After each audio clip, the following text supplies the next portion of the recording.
Hello, I'm Sandra, 35 years old, working in an office. I live with my husband, Matthew, and his mother in their family home. Despite being married, I struggle to find happiness due to the relentless criticism from my mother-in-law, which never seems to lessen.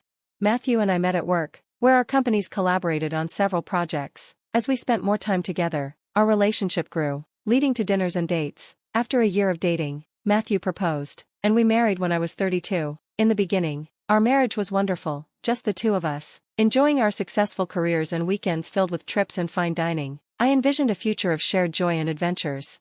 But our circumstances changed 3 years later when Matthew's father suddenly passed away. Grieving deeply, Matthew proposed that we move in with his mother to support her. I was taken aback. We'd only been married 3 years, and I cherished the independence we shared. Still, I wanted to support Matthew. Living with my mother-in-law turned out to be challenging. She became increasingly cold and critical, making our home life tense and unhappy. One day, she even handed me divorce papers, suggesting it would be best if Matthew and I parted ways. Confused and overwhelmed, I took a break and stayed with my parents for a month, seeking advice and clarity. During this time, I made the difficult decision to file for divorce. Ironically, this led to her calling me repeatedly, admitting she had been wrong and asking for forgiveness. This period was one of intense self-reflection, teaching me the value of setting boundaries and prioritizing my own well-being. Meanwhile, Matthew's desire to care for his mother only deepened after his father's death. He felt a strong duty to her, feeling guilty for not being more attentive to his father. "I owe her this," he told me, looking to me for understanding. Wanting to support him, I agreed to move into his mother's home. Upon arriving, she expressed relief at having us there. "It's a comfort to have you close," she told Matthew warmly. He reassured her. "Mom, we're here for you," she replied with gratitude, saying, "Thank you, dear, I'll look after you both now." Although she said this, I sensed her warmth didn't extend to me. Once we settled in, she offered us treats she'd baked with her beloved almond paste. Matthew's face lit up, but as he praised her baking, she turned to me with a cold look, asking, "Sandra, why do you seem so lost?" Then, abruptly, she suggested I make coffee to go with the pastries. As I struggled to find where things were kept, she snapped, "Where are the coffee pots? Don't you know anything?" Pointing to a messy shelf, she muttered dismissively, "Right over there, with the wife's things." Her remark hurt, especially because it was undeserved. I had always tried to help, but she seemed determined to put me down. It was a stark reminder of how uncomfortable our living arrangement had become, and my doubts about moving in only grew. Even before moving in, our visits to her home were tense. When I'd try to help around the house, she'd often insist, "No need, just sit down," effectively barring me from the kitchen. I eventually stopped offering to help, hoping it would ease the friction, but that didn't stop her from snapping at me. One day, after a particularly sharp comment, she looked at me sternly and demanded, "What's with that look? Do you have a problem?" I didn't want to argue, hoping Matthew might step in, but when I glanced at him, he was absorbed in his phone, oblivious to the tension in the room. His lack of support was painful and isolating. The tension was only the beginning of our challenging living arrangement. Almost immediately after moving in, issues started cropping up. One morning, she barged into our room and exclaimed, "Sandra, why are you still asleep?" I checked the time on my phone. It was only 6 a.m. I replied, surprised, "It's only 6, Mother," but she shot back, "So? You should be up making breakfast and Matthew's lunch. And don't forget, you're supposed to clean the bathroom every day." Her demands left me stunned. Typically, Matthew and I weren't morning eaters, and I didn't make his lunch for work. Cleaning the bathroom daily before heading to work seemed impractical and exhausting. The idea of waking up early to meet all these expectations felt overwhelming. When I hesitated, she grew impatient, criticizing my capabilities and upbringing. "Why are you just standing there? Move. What kind of upbringing makes someone this useless?" Her harsh words stung, but they also sparked something in me. Determined to prove her wrong, I began waking up at 6 a.m. every day, preparing not just basic meals but elaborate dishes for breakfast and lunch. I also kept the bathroom spotless. Surprisingly, I found satisfaction in maintaining a clean space, and Matthew noticed my efforts, often thanking me for the meals and cleanliness. Yet, despite my efforts, my mother-in-law's demands only grew. One day, she'd want Japanese cuisine, the next French, and then dishes like homemade pizza or fresh pasta paired with fine wine. These requests came as if each meal were a special occasion, but she expected them daily. What was most frustrating was that Matthew took her side, always insisting I follow her wishes precisely. "Make sure you do it exactly how Mom wants," he'd say, never offering to help and leaving it all to me. Our precious weekends were spent cooking elaborate dinners to satisfy her.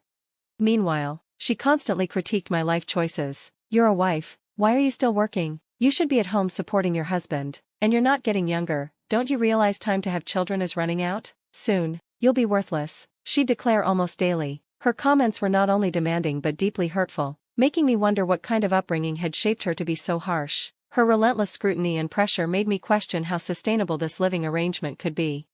Then, one particularly stressful day, after hours of tension and a challenging day at work, Matthew confronted me with an accusation. Mom says you're neglecting the housework. Is that true? You never listen to me, and you're always so defiant. I used to enjoy the lunches you made, but now it's just frozen food. Do you really believe everything your mom says? Of course, I believe her. Why wouldn't I? Are you implying she's lying? You're failing as a wife. Can't you handle your responsibilities properly? His tone was sharp, almost accusing. I felt a surge of I shot back, and the argument escalated rapidly. Matthew's face turned red with anger, marking a significant shift in our relationship. From that day, life at home became even harder. Anytime my mother-in-law insulted or criticized me, Matthew began echoing her words, adding fuel to the fire. One evening as he walked in, he barked, "Is dinner ready yet? I'm starving, hurry up." "Why are you so slow and useless?" my mother-in-law chimed in, her words sharp as knives. Under my breath, I muttered, "You're both failures, no wonder you're alike." Ignoring me, Matthew turned to his mother, suggesting, "Let's just go out to eat." "That sounds wonderful," she replied, leaving me behind without a second thought. I watched them go, excluded and feeling more isolated than ever, as if I were no longer part of my own family. Day by day, the constant insults and belittlement wore me down, and I found myself questioning whether staying in this marriage was worth the misery. Could I keep enduring this unrelenting negativity? Then, life presented an unexpected opportunity, a chance to change everything. I realized I didn't have to tolerate this toxic environment any longer, but the taunts continued, unyielding. "You're worthless as a daughter-in-law. I don't understand how my son could marry someone like you," my mother-in-law sneered, as Matthew smirked beside her. Seizing the moment, I finally stood up for myself. "I'm going to stay with my parents for a month," I declared, my voice steady. They both stared at me, their faces a mixture of surprise and anger. "What about the house? What if something happens while you're gone?" Matthew exclaimed, sounding almost panicked. "Leaving like this is incredibly irresponsible. If you're going, then divorce my son," my mother-in-law shouted, yanking open a drawer and thrusting a stack of divorce papers at me. "Go on, sign them." "Oh, so you were prepared for this?" Matthew said, startled by his mother's readiness.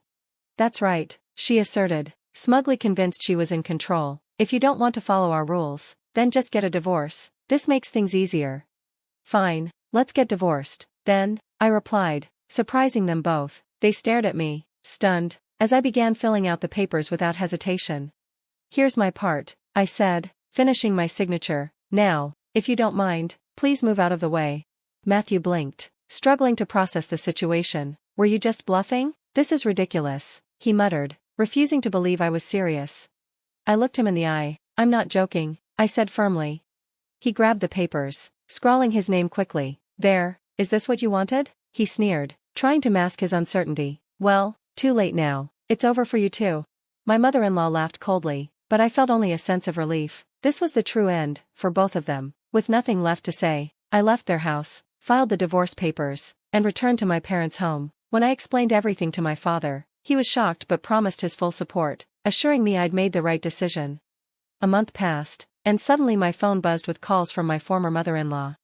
"Hello? What do you need?" I asked, keeping my tone icy. "We're strangers now." "Please don't say that," she pleaded, her voice layered with false sincerity. "Matthew and I, we're going through a hard time." But I knew I was finally free. "Oh, really? That must be tough for you," I replied curtly. Her voice turned sharp with sarcasm. "I haven't even said anything yet. I'd rather end this call. Can I hang up?" I pressed, eager to disconnect. "Wait," she pleaded, "I have a favor to ask. Can you speak to your father?" "Why would I, after everything you and Matthew put me through?" I shot back. "I'm sorry, truly, I didn't realize, your father's company is a major partner for the company Matthew works for," she said, attempting to mend bridges. It turned out that my father's company had a significant business relationship with Matthew's employer, a detail I'd probably mentioned before our marriage, though back then, with her husband alive, my mother-in-law likely hadn't paid much attention. Matthew must have known, too, but he seemed to have forgotten while siding with his mother against me. After our divorce, my father decided to end the business relationship, and when Matthew's company offered to keep the contract only if they let him go, Matthew lost his job. As it happened, He'd taken out a large loan to remodel our home, anticipating we'd stay there long term. Up until our divorce, my income as a working professional had helped keep us financially stable. Now, without my contributions and with his recent job loss, he and his mother faced a difficult situation. My mother-in-law reached out once more, her tone far from her usual defiance. "Please, help us," she said weakly. "I apologize for my mistakes." "I'm sorry," I replied firmly, "but I can't forgive you. If you expect help from me, it's pointless. Instead, maybe you should look for a job, even if it's temporary. As for me, this conversation is over." After I hung up, I blocked both of their numbers. Later, I heard that they couldn't keep up with the mortgage payments and had to sell the house. It was a newer home, one that could have supported my mother-in-law comfortably through retirement. Their poor financial planning and unnecessary spending had led to a waste. They ended up moving to a small apartment on an island, where my ex-husband now works part-time. This drastic change underscored the consequences of their actions and what came from our severed ties. Meanwhile, I began preparing for an exciting new chapter. Rather than rushing into my own place, I decided to stay with my parents until my departure. This time with them is precious, and I'm grateful to enjoy every moment before I move overseas. I feel a sense of hope and excitement about this fresh start abroad. The challenges with my ex-husband and mother-in-law are now in the past, and I'm optimistic about what lies ahead. Perhaps I'll even meet someone special and experience a new love. I truly wish happiness for my ex-husband and mother-in-law in whatever comes next for them. Thank you for following my journey. If you enjoyed it, please consider subscribing. I look forward to sharing more of my story as I embark on this exciting new chapter.